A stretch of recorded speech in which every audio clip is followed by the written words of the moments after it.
সমস্ত প্রশংসা সেই মহান আল্লাহ পাক রব্বুল আলামিনের জন্য, যিনি আমাদেরকে সর্বসেরা উত্তম করে সৃষ্টি করেছেন। তার শুকরিয়া আদায় করে শেষ করতে পারবো না, তাই সকলে একটি ছোট্ট শব্দ দিয়ে বলে থাকি আলহামদুলিল্লাহ।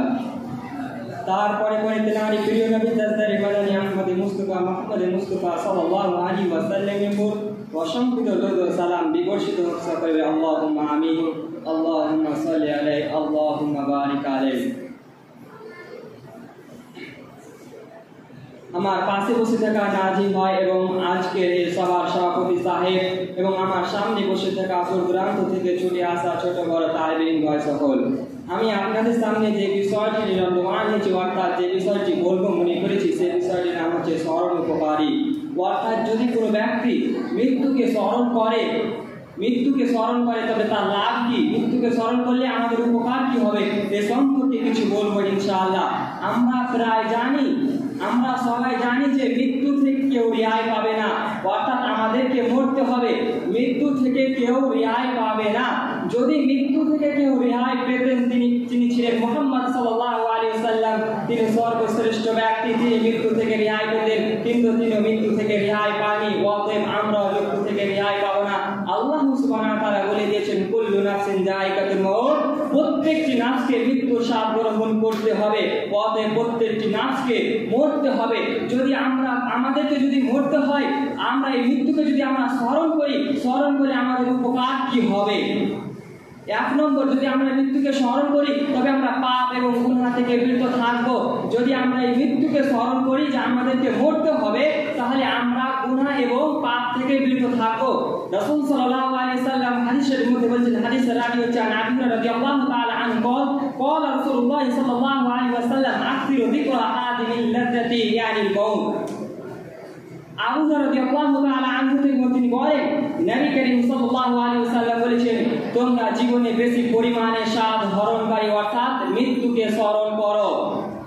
যদি আমরা মৃত্যুকে স্মরণ করি, এর কারণ হলো যে আমরা মৃত্যুকে স্মরণ করলে পাপ এবং গুনাহ থেকে বেঁচে থাকবো। অতএব আমরা হাদিস থেকে সুস্পষ্টভাবে বুঝতে পারলাম, যদি আমরা মৃত্যুকে স্মরণ করি তবে আমরা পাপ এবং গুনাহ থেকে বিরত থাকবো। 2 নম্বরে বলছেন হৃদয়কে নরম করে দেই। যদি আমরা মৃত্যুকে স্মরণ করি তবে আমাদের হৃদয়কে নরম করে দেয়। যে ব্যক্তি মৃত্যুকে স্মরণ করবে তার হৃদয় নরম হয়ে যাবে। সে কখনো অহংকার করবে না, সে কখনো গর্ব করবে না, যে সে কখনো তার শক্তিশালী দেখাবে না, কারণ সে জানে যে আমাকে একদিন মরতে হবে, অর্থাৎ সে অহংকার করবে না। তবে যদি আমরা অহংকার না করি তবে আমরা সেই একটি খারাপ কাজ থেকে বেঁচে গেলাম। তবে আমরা মৃত্যুকে স্মরণ করলে আমাদের লাভকে আমরা বুঝতে পেরে নিলাম। 3 নম্বরে বলছেন যে আখিরাতের প্রতি মনোযোগ হবে। যে ব্যক্তি মৃত্যুকে স্মরণ করবে সে আখিরাতের প্রতি মনোযোগী হবে, যে আখিরাতের জন্য যা কাজ করা দরকার সেগুলো কাজে লিপ্ত হবে। যে ব্যক্তি মৃত্যুকে স্মরণ করবে সে কিয়ামতের দিনকে ভয় করবে এবং সর্বসময় ভালো কাজ করার চেষ্টা করবে। প্রত্যেকটা সময়ে প্রত্যেকটা মিনিটে ভালো কাজ করার চেষ্টা করবে। যদি মৃত্যুকে স্মরণ করে তবে আমরা বুঝতে পারলাম যে মৃত্যুকে স্মরণ করলে আমাদের লাভ কি হবে। এবং 4 নম্বরে বলছে সৎ কর্ম এবং ইবাদত। সৎ কর্ম করবে, ইবাদত করবে।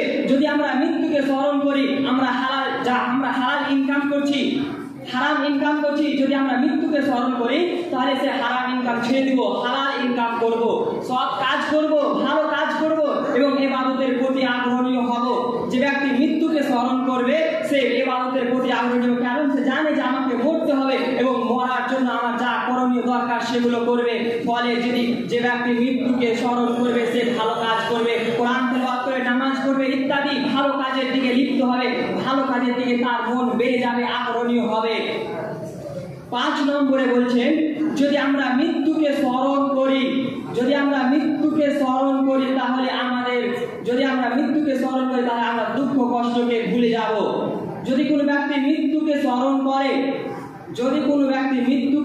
করে সে দুঃখ কষ্ট, আমরা পৃথিবীতে নানান জায়গায় দুঃখ পেয়ে থাকি, কষ্ট পেয়ে থাকি। অনেক ভাই আমাদেরকে কষ্ট দিয়ে থাকে এবং অনেকজন আমাদেরকে কষ্ট দেয়, ছোট বড় কষ্ট দিয়ে। যদি আমরা মৃত্যুকে স্মরণ করি সেই কষ্ট থেকে আমরা বেঁচে যাব। কারণ মৃত্যুকে স্মরণ করলে সে জানে যে এই কষ্ট একদিন শেষ হয়ে যাবে।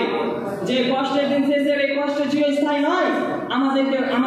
আমাকে মরতে হবে সে বুঝতে পারবে। তাই আমি আল্লাহ সুবহানাহু ওয়া তাআলার কাছে শেষ প্রান্তে দোয়া করব যেন আমরা বেশি বেশি করে মৃত্যুকে স্মরণ করতে পারি। যদি আমরা বেশি বেশি করে মৃত্যুকে স্মরণ করি তবে আমরা জাহান্নাম থেকে বেঁচে জান্নাত যেতে পারবো, জাহান্নাম থেকে বেঁচে যাবো। আলহামদুলিল্লাহ রাব্বিল আলামিন। আসসালামু আলাইকুম ওয়া রাহমাতুল্লাহ।